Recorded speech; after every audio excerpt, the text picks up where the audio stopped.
Every history class tells you the Crusaders marched for God.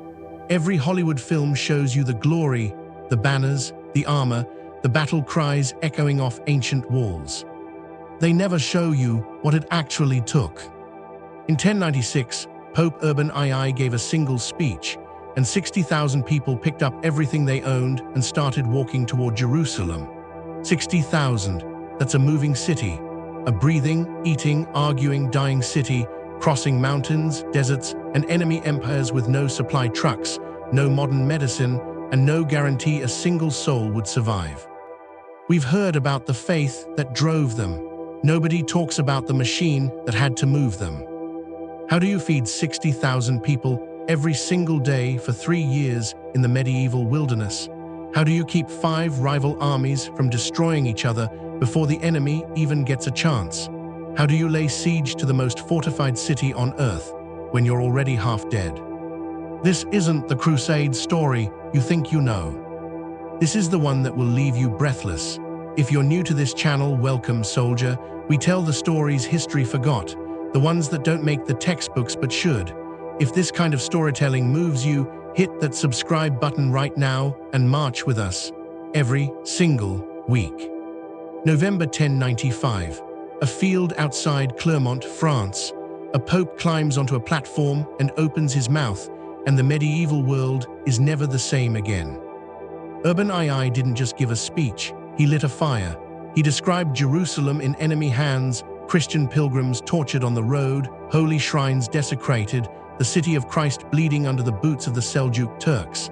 His voice rose, his words cut, and then came the promise that changed everything. Any man who took the cross would receive full absolution, every sin wiped clean.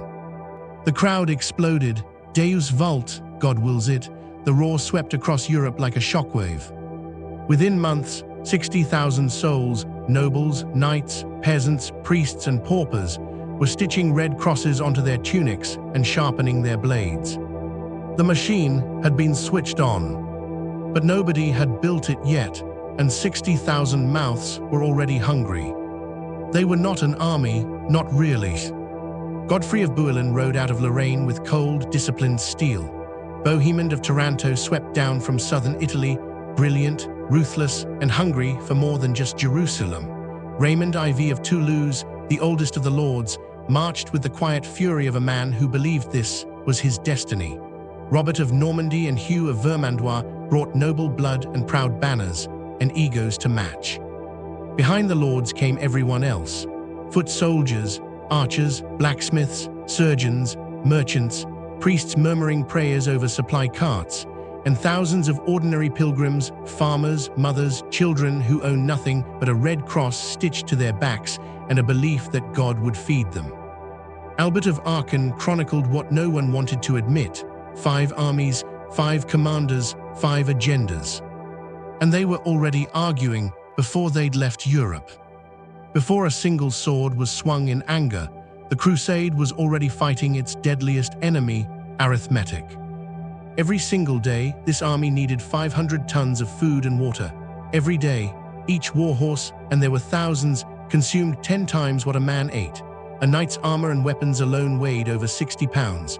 The baggage train of carts, mules, and pack animals stretched across the horizon like a second army. Medieval roads were little more than mud tracks. Bridges buckled. River crossings took days. John France, in Victory in the East, lays it out coldly: the numbers simply didn't work. There was no system sophisticated enough to sustain 60,000 people across 3,000 miles of hostile wilderness.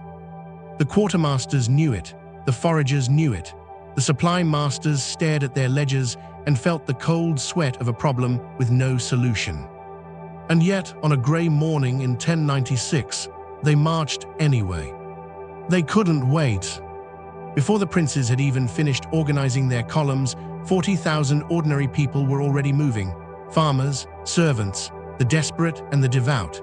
Peter the Hermit, a barefoot preacher with electric eyes and an unstoppable tongue, had heard Urban's speech and taken it personally. He didn't wait for lords or logistics. He just walked, and 40,000 souls followed him. They carried pitchforks where others carried swords. They carried faith where others carried supply plans. Walter Sanzavour, their military commander, knew it wasn't enough, but the crowd wouldn't stop. By the time they stumbled into Anatolia, the Seljuk Turks were waiting. At Sivtot, in the autumn of 1096, the slaughter was swift and absolute. Those who weren't cut down were dragged into slavery. 40,000 people gone. And the real army hadn't even crossed into enemy territory yet. What waited ahead would be even worse. They won the battle, then the land itself declared war. In July 1097, the prince's armies clashed with the Seljuk Turks at Dorylaeum and shattered them. It was a stunning victory, disciplined, ferocious, decisive. For one brief moment, the machine felt unstoppable. Then they stepped onto the Anatolian plateau. The sun hit like a hammer, temperatures cracked 100 degrees F and kept climbing. Rivers marked on every map had dried to cracked earth. The baggage animals, the lifeline of the entire operation, began dying by the hundreds. Warhorses worth a knight's fortune collapsed and didn't rise. Knights who had never walked a mile in full armor now trudged through the dust on bleeding feet. Albert of Aachen recorded the unthinkable, men cutting open their dead horses and drinking the blood inside just to survive another mile. Jerusalem was still 1,500 miles away. They'd won their first great battle, and they were dying faster than the Turks ever managed. Antioch didn't just resist them, it nearly consumed them. October 1097, the army surrounded the city's massive walls and settled in for what they believed would be a swift siege. 8 months later, they were still there, hollowed out, desperate, and dying by the thousands. Starvation gnawed through the ranks. Disease moved through the camps like a silent executioner. Then a Turkish relief army arrived, and suddenly the besiegers became the besieged, trapped between walls they couldn't take and an enemy they couldn't escape. Then came the Holy Lance. Buried beneath a church inside Antioch, a relic claimed to be the very spear that pierced Christ's side, and the effect on the starving army was electric. Something reignited. They broke out of Antioch in a charge that defied every military calculation and shattered the Turkish force completely. The city fell, but the army that staggered out from behind its walls was half the force that had arrived, and Jerusalem was still waiting. Of the 60,000 who had roared Deus Vult in that French field 3 years ago, perhaps 15,000 were still standing. January 1099, the remnant pressed south, gaunt faces, worn boots, horses long dead. But something extraordinary happened. Local emirs, having heard what this broken army had done at Dorylaeum and Antioch, chose to supply them rather than fight them. Even their enemies feared what these men might do with nothing left to lose. They marched through Bethlehem, through Nazareth, through landscapes they had prayed toward their entire lives, places that existed, until now, only in scripture and dreams. Hardened knights who had drunk horses' blood to survive wept openly at roadsides. Men fell to their knees and pressed their lips to the earth. Then, on a pale June morning, Jerusalem appeared on the horizon. The walls were high, the defenders were ready, and this shattered army had perhaps one assault left in them. July 15, 1099, the Crusaders launched their final assault using siege towers, enormous wooden structures built from timber stripped from ships at Jaffa Harbor, assembled under enemy fire in the scorching heat. Raymond of Aguilas records the moment the first tower reached the wall. A knight named Lethold became the first man to step onto the battlements of Jerusalem. The gates are breached, the city falls.